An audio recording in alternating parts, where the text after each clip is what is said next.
Hi, hello. It is kind of the Lady Killers. It's Janine, and this is Jason. This is my boyfriend, Jason. You've probably seen him in our creepypasta videos. So he's kind of part of the Lady Killers, but not the ones they usually see often. So you get 2/3, but Caitlin is absent. So I also do all the music. he does. Also, this is our new kind of studio. You'll probably see some true crimey videos in our old studio after this one's uploaded with different hair color, but it's okay. This is technically our new studio, so this is a work in progress. What we actually came here to say is we want to take this moment to announce to everybody we're going to Japan. We've talked about this before, it's no surprise. But yeah, so we are going to Japan in just about a month, actually. It's like 40 days at this point or something. We're going in October.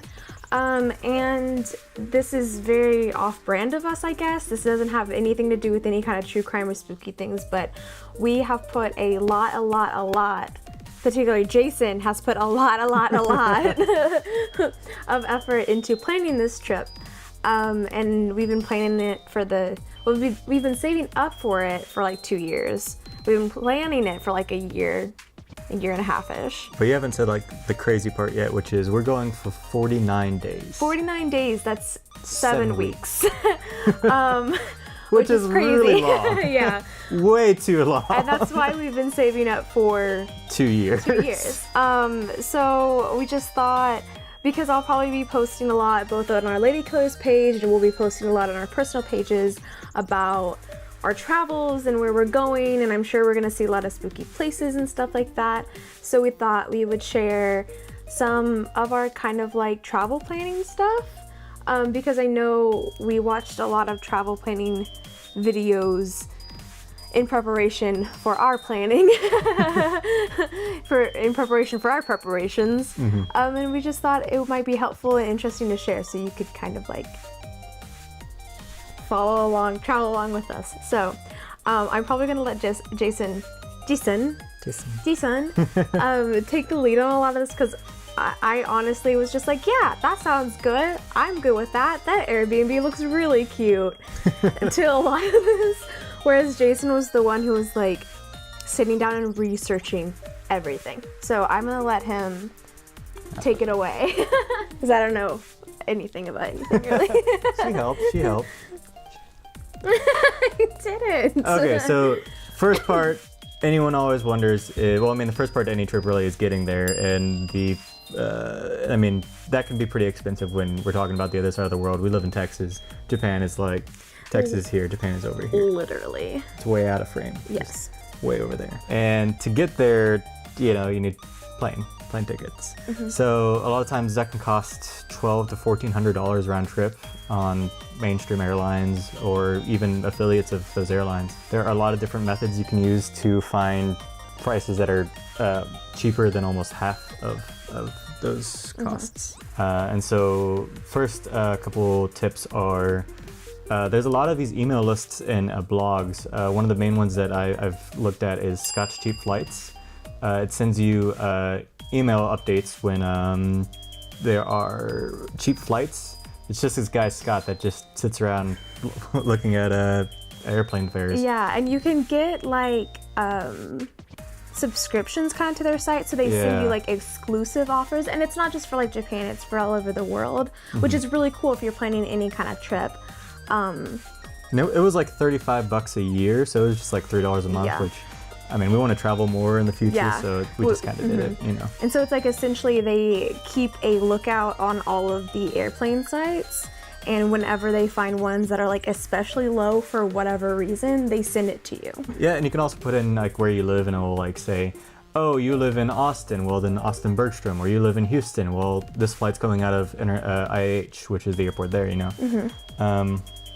other thing to look for when dealing with any cheap flight options is don't just look for flights out of your city, look for flights out of main big international hubs such as like JFK in Austin or in New York, JFK in LaGuardia, and LAX in California.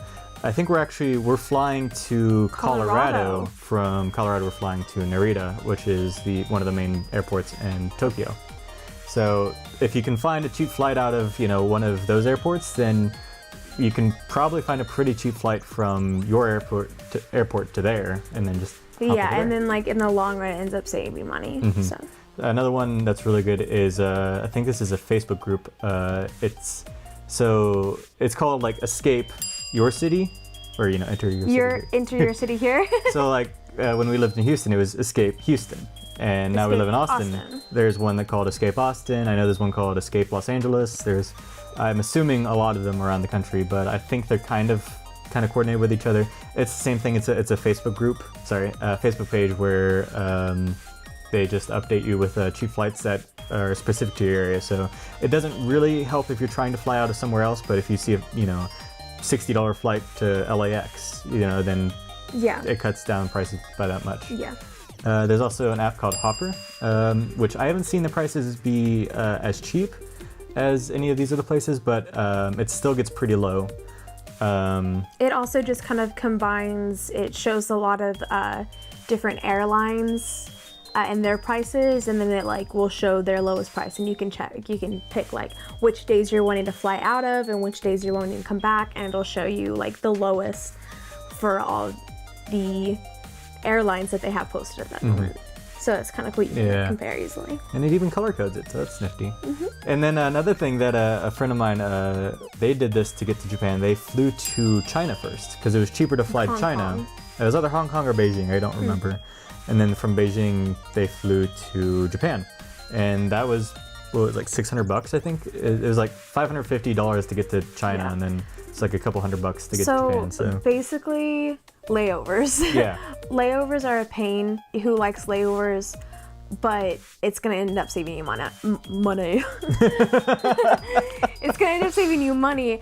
Also, the flight from where we are in Texas to Japan is 12 hours. So I'm like, if we get like a layover, I'm fine with that. We don't have a layover in China on this trip. Yeah, so it will be fine. I wouldn't have minded it though, because it would have like been like a break off the plane. But yeah, layovers are a good way to go because it's gonna end up saving you money. 'Cause it's not. Yeah. Always be flexible. Don't be like, don't go into this and be like, oh, well, I'm going this week no matter what, because that's a great way to spend a whole lot of money. So, look for flights first, because once you get your flight booked and everything, then everything else can fall into place. Part of the reason we're going for so long is because we figured if we're gonna spend so much on a flight or, with points or whatever, that once we get there, it doesn't change the cost if we stay there 3 days, a week, 2 weeks, 3 weeks. So we kept kind of Adding on and adding on. Added on and kept trying to see how far we could go with our budget, and it turned out to 7 weeks. Yeah, and it's because when you're budgeting it out, a lot of the budget is going to end up, like a big majority of it is going to be your plane tickets. So yeah, that's why we were like, well, if we're going to be spending that much money on plane tickets anyways, might as well just stay there and make the most of it. Yeah. All right. So after we had our flights down, we started our first version of our itinerary, which was basically us just kind of picking out random places, kind of all over Japan that we kind of wanted to do or heard about or thought would be really neat. So. And I'll show you I still have this note on my phone because this was a big thing for me, like planning out where I specifically wanted to go. Over the past couple years, I have this note on my phone, and it literally just, you probably can't see it because it's gonna not be in focus. It says sparkle emoji Japan, sparkle emoji. And it has traditional tea ceremony, Ghibli Museum, hot springs, maid cafe, obviously, Harajuku, shopping, shrines and temples, Nara, Hiroshima, McDonald's, and just essentially a list of things that were important to me that I wanted to see when we went there. And we would sit eating sushi at our favorite sushi place because why not, and dream about Japan. And this is the list that came up with us. So this is kind of what started the itinerary, I think. Yeah. Figure out what you want to do first there. So, we and you can do this on Google Maps, but you can make your own Google map where you have all your pins and it saves it as kind of thing. We just kind of threw all these places that, showed up on our note onto this planning map. The places, and if there was specific things that we wanted to see, we'd be like, okay, where can we do that? we found the places where we could do that. Put it on the map. There you go. So we started to see cities that were kind of close together and kind of made sense to, you know, kind of start drawing a little line around the country to kind of figure our way around, because we didn't want to just really stay in Tokyo or Kyoto or Osaka. That's kind of the big three of Japan is Tokyo, Kyoto, and Osaka, which are amazing, awesome cities that, you know, are definitely very diverse, but or give you a different kind of flavor of the country. But we kind of wanted to do more than just see the cities. We also wanted to see like the rural towns and stuff. And yeah, and that's one of the reasons also why our trip is so long, is because we wanted to see the bigger touristy things, but we also wanted to see all the little places in between and be able to take our time traveling through all those places and seeing everything that we wanted to see. That's another thing we kind of learned about this a little bit later is just because you can draw up a line between point A and point B doesn't mean you can necessarily get there very easily. Yes. So, you know, when especially two cities, out of your entire home country, you don't just have a car. When there are two cities, like, you know, you have a city here and a city here, you can think, you know, I can just drive, you know, from here to here or take a train or something.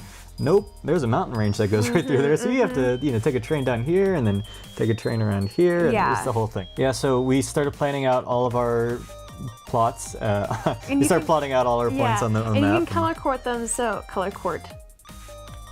coordinate them. So we have our like main places we want to go see in blue. We have the places in between, which are, you know, moderately we want to go to. Does that make sense?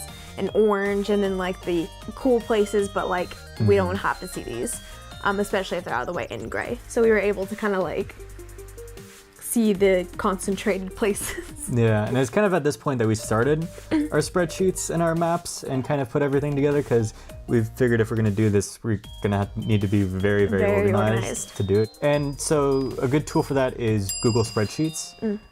It's basically Microsoft Excel. Yeah, it's the free version of Microsoft Excel that Google has, and it's exactly the same. And it gets pretty advanced. Like I figured out ways, and you can just Google this stuff, but I figured out ways to have currency update in real time. So I have a conversion. Like if you want Jason to post a how-to on how he did that. No, I'm just kidding. You can find it online. When planning your trip too, I know we already said to like be flexible with things too, but also have in mind if there's any specific like date, time sensitive things you want to go to. Like we are going to a traditional festival in Shirakawa, if there's any kind of like anime magical girl shows you want to go to, concerts, or etc., things that are date sensitive. Pop-up shops, you know. Pop-up shops, pop-up cafes, things like that. You want to make sure that you know what day you're going to go to that, and what day they're open, and you know when you want to be there, so you can make sure to be there when it's happening. You know, I mean, if you're gonna plan anything of your trip around anything, it's gonna be those things. Does that make sense? It makes sense. Okay. Once we had our first version of our itinerary, which was really rough, I mean, and very different from what we have now. Very different. Like we have a version 1.0 and we have a version 2.0, and now we actually have a version 2.1. Yes. But the 1.0 version, the main problem we ran into was that we had like 20 or 24 cities that we wanted to go to, and we're going for 49 days, so that's like, you know, 2 days per city, more or less. And or, you know, in factoring in travel time, like, you know, you get there one night, you spend the day there, and then you travel leave the next day. It's you're not really spending a whole lot of time anywhere. So that's one of the problems. Was we didn't want to get to a city that we had dreamed about for 2 years, only to spend 12 hours there before we had to start thinking about how we're going to get to the next place. And Jason's cousin also is like, as someone who travels a lot, was like, you want to give yourself time to rest and time to just like not be like, oh, I have to go here, you know, we're leaving tomorrow, I want to go see this and this and this, you know, like have an extra day in any said place, so if you are a little jet lag or car lag or whatever, you can be like, okay, we have enough time, I'm just gonna sit here and chill. So we refined the itinerary into kind of this newer version where we kind of focused more on spending more time in the places we're going to and trimming the fat a little bit, kind of getting rid of some of the cities that, you know, we were only going to put a place between point A and point B if we didn't want to travel all that much. So some of the travel times are a little bit longer, but the major cities we have multiple days. Some of the lesser cities and smaller areas and towns, we have a couple of days, but 1 or 2 days. They're not as or like 1 day, 2 nights kind of thing. Yeah, it's not as heavily weighted. After we had kind of like a rough itinerary, we started looking at accommodations. And Jason did most of this, to be completely honest. He did most of everything, but so in our research, I found a number of different options you can do. Especially in like Japan, there's all sorts of crazy things you can stay in. Japan's got a lot of things. So traditionally, when you're traveling, you look at hotels first. That's kind of what you do. It's what I've always done. It's the way to go when you travel. So you look at hotels. Hotels are all across the country. They're widely available, but they can get pretty expensive pretty quickly. Especially when you're staying for like long periods. Yeah, like if we were just hanging out in Tokyo for a week, like we probably would have gone with a hotel. I mean, just because it's nice, they're well located, they have a lot of accommodations and a lot of amenities. So yeah, there's hotels, and then there's business hotels, which are cheaper. They have a lot less in the way of accommodations. They can get down to, I mean, I've seen them for $50 a night, $50 to $60, maybe even a little bit less. And they just really don't have a whole lot in the way of amenities. It's a pretty small room, and there's really not much room to move besides the bed. It's really just a room with a bed. Yeah. It's for business travel. I mean, it makes sense. You go somewhere, you sleep, and you wake up and work. So then we also have capsule hotels, which we did consider staying at just for the heck of it because it's in Japan. It's Japan. It's a Japan thing. It's a crazy little tube you sleep in. But being a couple and both of us stay up super late and we watch movies on our laptops and stuff like that, we thought it probably wouldn't be super convenient. Yeah. So we just feel like they can get pretty cheap though, and if you're a solo traveler, that makes a lot of sense. Yeah, and if you're like a backpacking or something like that, that would be perfect. But we just decided it wasn't for us. So if you are a solo traveler or someone that's backpacking across the country, you can always check out a hostel, which are really cheap. They can get down to $20, sometimes even less. But it's kind of the same thing. Usually you're like bunking with a lot of people, and great, but we just kind of didn't really want to do that. And I think since we're going to be doing so much traveling, we would like the privacy of not having to worry about being around a lot of people after we will have been around a lot of people a day. We're both introverts. I think that we were like, probably we want something with privacy just for relaxation. And then honorable mention is a ryokan. Ryokan? Traditional it's like Japan it's like a lodging. Yeah, traditional Japanese lodging. It's like you imagine the old style with the paper doors and the tatami floors, and they're really nice, and apparently they're part of the main experience of going to Japan. To especially hit up like the traditional ones. Yeah, like there are some I think there's one that's been around for like 2,000 years, like continually running, or 1,300. I think it was like 780. A lot of years. But problem with ryokan is they can get a bit expensive too. Especially with the very traditional ones. Yeah, they can be a couple $100 a night. 100, 200, especially for two people. Which is like worth it. But we were just like, since we're spending so much money on accommodations already and lodging, we were like, I don't think we didn't really swing it. So with all these options, we still weren't really sold on any one of them. So we turned to the old tried and true Airbnb. And there are some kind of like Ryukin style Airbnbs. Yeah, I've seen more of those. I don't think they're like super like the traditional ones, but we are staying at some like kind of Ryukin style ones. And there's a lot of kind of like hotel houses kind of, where they're like houses, but they're like each room is kind of like its own hotel room, but they're a little bit nicer than hotel rooms, or a little bit more aesthetic. I don't know. So we just decided we wanted to see all the things and experience all the things. So we thought Airbnb would be a good way to incorporate us wanting to see all the things into also our like lodging and stuff, instead of just staying in hotels. So we're staying in a lot of really cute ones. So after doing a lot of research on accommodations, and we came up with a rough budget of what we wanted to spend, because I mean, it's going to be a large part of what we're spending in Japan is spending it on where we're sleeping. Budgeting is super, super important. Yes. That's the only reason why we did this spreadsheet. It's very important. We're going to keep coming back to budgeting because becomes so necessary when you're dealing with such a long trip. And I mean, even for shorter trips, just knowing what you're going to spend and where you're spending it is going to help you so much kind of keep track of where your money's going. We kind of figured that a good number for us to spend per night per person was $30. And that was kind of our goals. On average, Per person. per person, on average per person, we would spend $30 each. So, and we achieved that. We're well, a little bit. We're at $32 a night. That's an average. That's an average. So some of our accommodations are a lot more expensive. I think some get up to like $60 or $70 per person, and some are way cheaper. We have one that's, I think, $6 per 12, person. yeah, $12.25 a It's night. 12 a night, so it's like $6 a person. It more or less just is like a, from what we hear, it's pretty bare bones. So it's, you know, we're gonna Yeah. go there and sleep and wake up and go do something. Yeah. So yeah, also time your booking. You want it to, so a lot of these Airbnbs won't be available if you try and book too far out.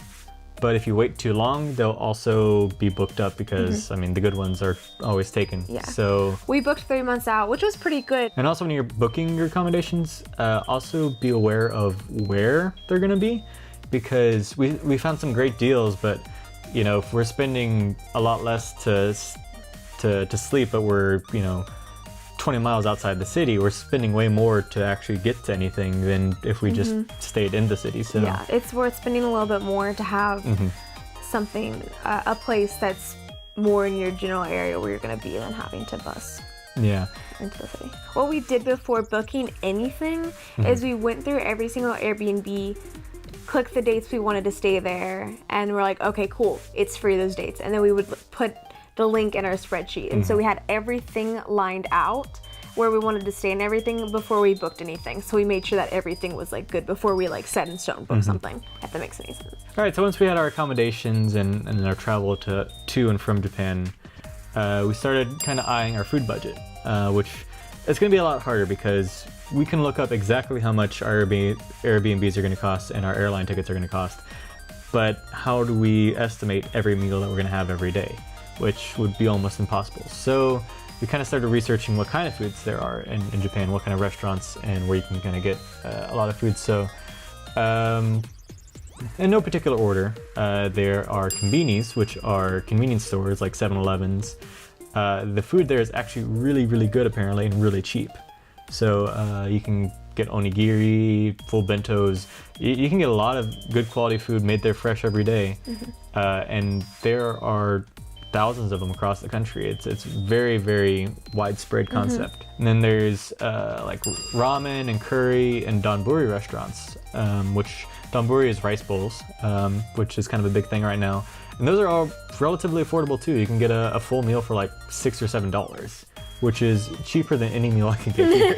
Yeah. It's like outside of fast food, like, but I mean, this is kind of the fast food in Japan, and it's really good. It is good. It's really good. I mean, you can get a bowl of ramen for like $7. And there's even some like chain restaurants for like ramen and curry and donburi. There's also Western and family style restaurants, or family restaurants, where it's not necessarily Western food, but it's the Japanese take on Western food. So that's where you get things like omurice, which is omelet rice, and katsu, I think, is even considered Western food, where it's just kind of their take on Western food. And those can be pretty affordable too. You can have a good meal for $10 to $12, you know. And then there's izakayas, which are Japanese style pubs, which have kind of a lot of skewers, yakitori, Sake. you drink and you eat and you have fun, you be merry. It's a lot of small cheap plates and you buy a lot of them. Yeah, it's like tapas if you're white. Yeah.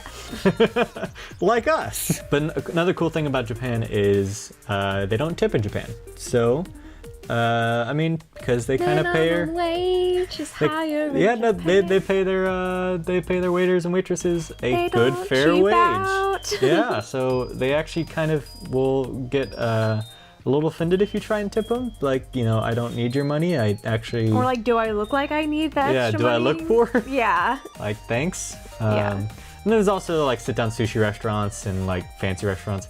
There are actually more Michelin-starred and rated restaurants in Japan than there are anywhere else in the world. And so there's actually a few websites with food price estimates, which you can kind of guesstimate per person per day using that, and combined with what we kind of figured what we were going to be eating a lot of, curry, conveyor belt sushi, konbinis, donburi, we were able to kind of decide on $35 a day per person. So we broke that down into spending $5 on breakfast, which, I mean, we don't really eat breakfast anyways. But I mean, I can imagine we're gonna be waking up earlier and doing more things, so we might run by Konbini and spend $5 on an onigiri and bento, which, I mean, I will barely spend that, I'm sure. $10 on lunch, which we'll probably spend on like curry or donburi. And then $20, at like a family style restaurant. And that's per person. I mean, I guess we didn't really take into account like crepes or etc. Oh, kind of like desserts, but the desserts or the specialty things. But I think that'll kind of even out, especially for people who don't really eat breakfast a whole lot. Yeah. Or if, like, you know what I mean? Once we had the kind of like big, basic budgeting plans, the generalization of what we wanted to spend on what. Then we kind of figured out kind of the more intricate details, such as how we're getting from point A to point B. And we went ahead and booked our Airbnbs and put the money down. So everything's all that's already paid for, so that we wouldn't have to really worry about it once we get there or deal with any of that thing. Now that that's all been taken care of, we kind of focused on getting from place to place. And one of the big questions that anybody has when going to Japan is, do you get the JR Pass or do you not get the JR Pass? For those that don't know, the JR Pass is a pass specifically for foreigners made by the company, the JR company. But if you buy this pass, then you can travel any JR railroad for as long as you have the days allotted. So it'll be a 7-day pass or a 14-day pass or a 21-day pass. The thing is, they can get pretty expensive though. Like they can be a couple $100s per person, even for a 7-day pass. So you have to be really sure about whether or not you really need it or not. So we didn't actually get it because we're going to be spending longer amounts of time in each place. It did not calculate enough to make it worthwhile. So we put in all of our big kind of travel dots, and it never looked like it would be worth it. So we just went with, we're just going with individual trains from location to location. That being said, when you're in a city, you might want to get something called a Suica card, which is a little bit like a Metro card if you've been to like New York City or anywhere that has a nice public transit system. It's basically like you put money on it, and then you can use it for trains and Metro for buses, which are kind of the two main ways of getting around Japan. You got your trains and you got your buses. And the Shinkansen. Yeah, the Shinkansen is a bullet train, the bullet trains, which are very, very fast trains. Those can get a little bit expensive. It's like $90 a ticket, depending on where you're going. But I mean, you're traveling across the country and you're doing it in style, so there's that. I mean, it is not necessarily the cheapest option. You can do overnight buses from like Tokyo to Kyoto for like $50, but that's a lot. Something else another problem we ran into was when we're traveling across the country, a lot of the rural areas and some other areas don't actually have the same public infrastructure that the main areas do. So like we're going to Shikoku, which is one of the main islands, but it's also a little bit kind of more rural or a little bit more mountainous, and kind of, there are trains and all that, but it doesn't really make sense for us to ride a train around there. So we're actually going to be renting a car. To rent a car, really all you need is to have something called an IDP, International Driver Permit. You don't have to take a test or anything. You just go to like a AAA office, but it costs like $20. And once you have that, then you're good to go if you have an American driver's license or, wherever you're from. And so one of the other things you have to ask yourself when you're planning this trip is, are you going round trip and bringing your car back to the same place, or are you going one way? Because this was a very, very, very important question for us, because we were originally planning to go from Osaka to Kagoshima and leave the car in Kagoshima, and that was an option. We could have done that. So the funny thing was, when we were checking out, it said our total was going to be like $500. But there was this little asterisk that when you hover over it, it says, but this will also, there will be another fee of about $500 for a one-way trip. So it's going to cost us about $1,000 to take it from Osaka to Kagoshima, which was way more than we were willing to spend for that Little short period of time. So our solution to this was we're actually taking the car from Osaka over down to Kagoshima. Then we're getting on a ferry, leaving that car in Kagoshima, getting on a ferry, going to Yakushima, and spending 4 days on Yakushima, getting back on the ferry, coming back to Kagoshima, getting our car that we left at the parking lot for the ferry, and then driving back up Fukuoka, Hiroshima, back to Osaka. We're doing a round trip. It's like 24 days or 20 days or something like that. And it's just about, it's like $1,100 versus $1,000 to just do it. So just do the one way. So we're getting the car for double the time with just a little bit more money, which it sounds like a lot of money, but I mean, we're renting a car for almost 3 weeks. The other thing to be careful of, and this is where we're gonna get a lot of unforeseen costs, but we're kind of ready and prepared for it anyways. Tolls, they're big on tolls in Japan. Most roads are toll roads and they can get pretty expensive. Like for a long trip, it can be $50 to $60. Just be aware that that's a cost. That's one of the ones we don't have factored in yet. We might want to factor it in just in case, but that's something we need to be aware of. Yeah. So, camper van. So in Yakushima, and you can actually do this throughout the country too, because there's other camper van companies, but we are going to be staying in a van and driving around this small island just south of Japan. We're not really the type of people to just kind of, hunker down in a van and just, do it Scooby-Doo style. But we were like, what other time are we going to get this opportunity? It really makes sense. I mean, being able to move where we're sleeping and just kind of like wake up and go hiking if we want to, it's going to be a lot easier than, driving around this small island that's really only got like one main road that goes and stay at a couple around like random Airbnbs and stuff. We were like, this just seems fun. So with all this planned out, and we kind of were able to estimate our costs and used Google Maps a lot, where we could put in the address of our first Airbnb and then the next Airbnb, and then put the directions on subway or on trains and metro.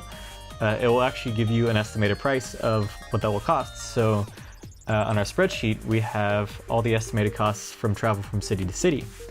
So with all of that, plus all of our rental car fees, we were able to come up with a estimate of $25 per person per day for travel, which is also pretty good. Not including tolls, admittedly. Not including tolls, admittedly. So there's a flaw there. Not including gas, but cars should be fuel efficient. We saved up for 2 years to do this the way we wanted to do it, and that's just kind of... That's how it's working out. That's how it's working out for us. The packing and clothes. So, where to start on this? I knew I was going to buy a lot of clothes. I am going to buy a lot of clothes in Japan. Yeah. I know this. We're ready. We're mentally prepared. We're mentally prepared for that. Financially. I know.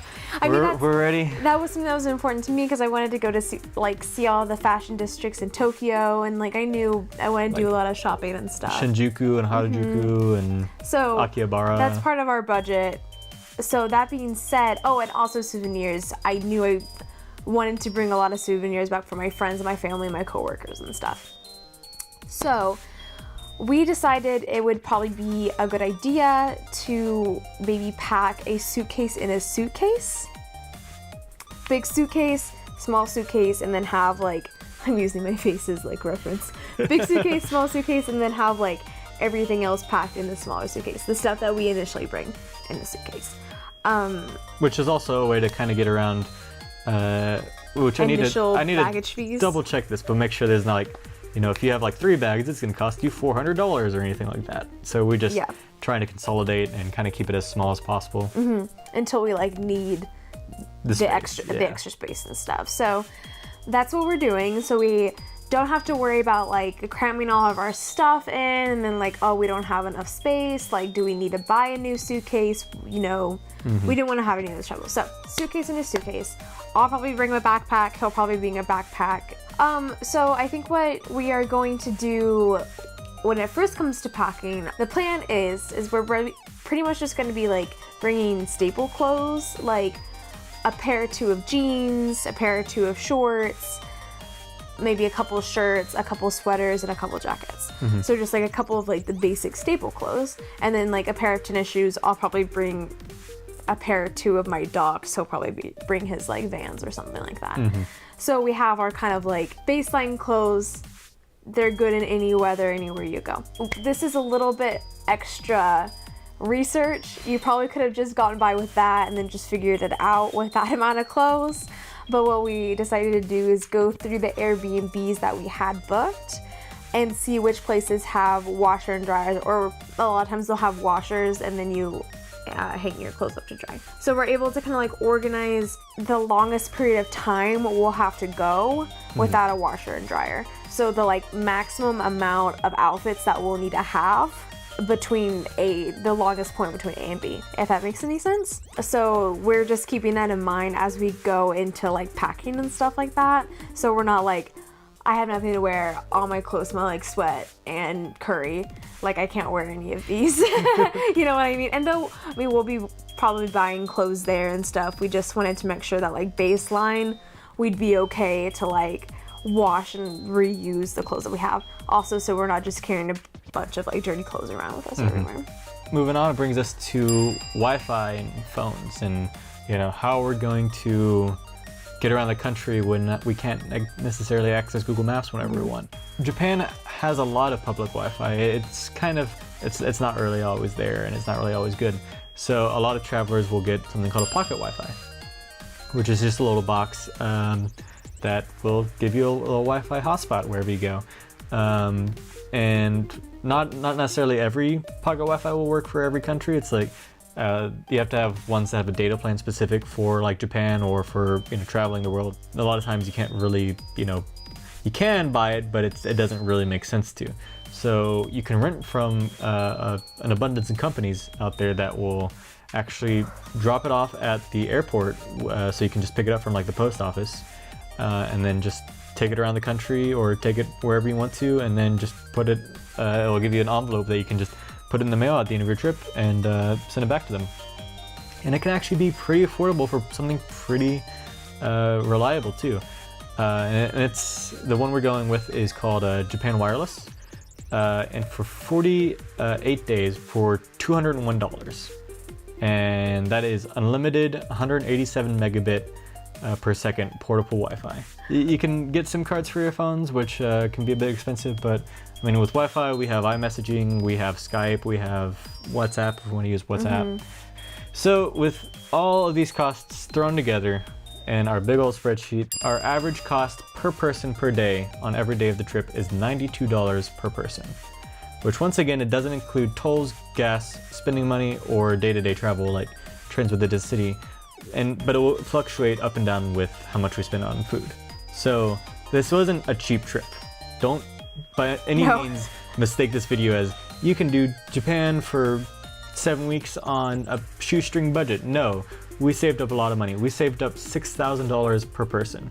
Oh, and again, over 2 years. 2 years. We've been saving for this for a long time to be able to do this. And you're not actually, she's not actually finished saving it. We have even a month and I'm not finished saving. She's almost there. I think I have like $1,000 left. So my next 2 paychecks are gonna go entirely to this. But just talking like saving and stuff like that. A good way, one of the main ways I was able to save, especially since I have consistent paychecks, I would be like, okay, if I need to save this amount of money in X amount of time, say I need to save, okay, $6,000 in 2 years, which is what we did basically.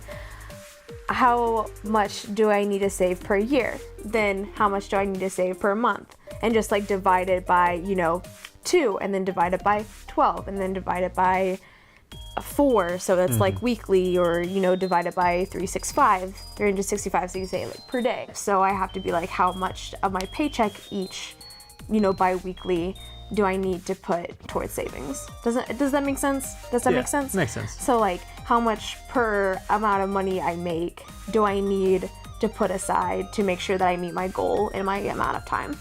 Yeah. So that was a big thing. Also, I will be paying my car note while we're in Japan. So we have to save that much too. So I have to make sure that I have at least that amount saved in addition to the funds that we want to keep for Japan, so that I'm able to pay my car note while we're in Japan with no problem. Now that we had our $92 per person per day, and we had, you know, that kind of $4,500 per person of expenses figured out, we also kind of took into account that the Airbnbs, the car rentals, and some other things like the pocket Wi-Fi and the driver permit were already paid for. We've already paid for them. So we don't have to worry about that. So any extra cash we come in that goes on top of that, we can now just focus on the day-to-day and the transport with trains. One of our bullet points is save extra, much extra, because I mean, we don't know how much, you know, what's gonna come up if we're gonna... We want to have enough money to do what we want to do and then still be cushy in case if something comes up. Yeah. We don't want to have to worry about anything. When you're trying to convert your money, don't do it at conversion kiosks at like airports, or even don't even do it at your bank. I found out the best way to convert your money from dollars or, you know, or whatever your currency is into yen is to do it at ATMs and kind of do it in lump sums because I think the conversion rate is the best there, and also the transaction fee is like it's a set fee. It's like I think $3 per transaction. So, rather than like percentage. yeah, so it's like you can transfer $1,000 or you can convert $1,000 for the same price as $5. So, or for, you know, the same transfer fee. So it'll cost you, you know, a couple dollars, but I mean, if you do it in large sums, it will kind of be the most efficient. That kind of sums most of everything up. But we'll link these below. These are a lot of the resources that we used, or mainly, again, Jason used in research. But so a lot of it was from the Japan travel subreddit. I'm off to a bad start. The Japan travel subreddit, because it's just like an open forum. People have suggestions. They have anything from odds and ends. A lot of people posting their itineraries and saying, hey, does this make sense? And a lot of times, Rate no. my itinerary. Yeah, a lot of times it's like, no, that's crazy. Why would you do that? And That's so awful. It is really cool because you can get a lot of different perspectives. People live in Japan, people have traveled there before. Japan travel subreddit, that's a good one. There's also specialized blogs and websites such as Japlanning. Planning, You know, yes. so that's a good one. It wasn't very updated, so I don't know how often, but there are some nice blog posts on As it. many resources as you can, I think. Yeah. Another one that we've mentioned before, but we used a lot, was just YouTube. There's a lot of Japan YouTubers like Abroad in Japan and Life Where I'm From. And my favorite, I just love Pixie Locks. She has a lot of really nice travel videos when she went to Tokyo. There's also Facebook groups like Japan Travel Friendly Discussion Group. Other good resources are the Google Translate app, which can be a bit sketchy, but can give you a good general idea and has a nifty picture function. So Google Translate app is really good. Google Maps, obviously, you need to have. It works offline if you start in service. There is an app called the Japan Travel app, which, I mean, it's kind of right there in the name, but you can easily search for your train, and it color codes it by train line. So the train signs can be a little bit confusing. In Japan, it's kind of, you're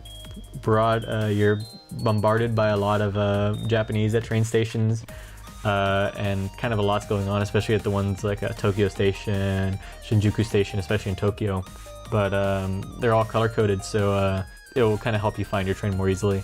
There's also an app called the Payke app, Payke. Payke? Basically, it's like Google Translate, but for items at a store, like a Konbini or something.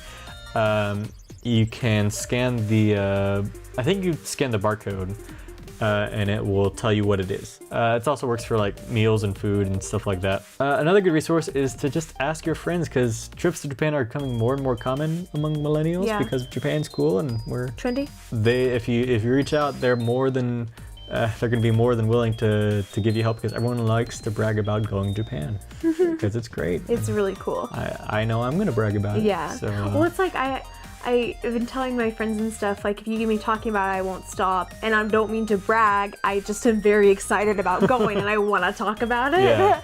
So I think it's more like that than anything. I'm Yeah. just super excited about And it. then also, you can just ask us, because, I mean, we've done a lot of research. We're going to be there. We're pros now. We're going to be there in like a month and a half or something. No. Less. So, I mean, just leave us a comment, message Yeah. us on one of our social medias or something. I mean, this is going to be a learning experience. We've done a lot of research as much as we can do up to this point, but it's going to be a learning experience for both of us. So we'll probably be posting a lot of travel videos, maybe not leading up to it, maybe like a packing video and post going there and stuff. I'll be posting a lot of on our Instagram and stuff like that. So yeah, I mean, I guess if you have any questions about the itinerary up until this point, you can ask us, comment, whatever.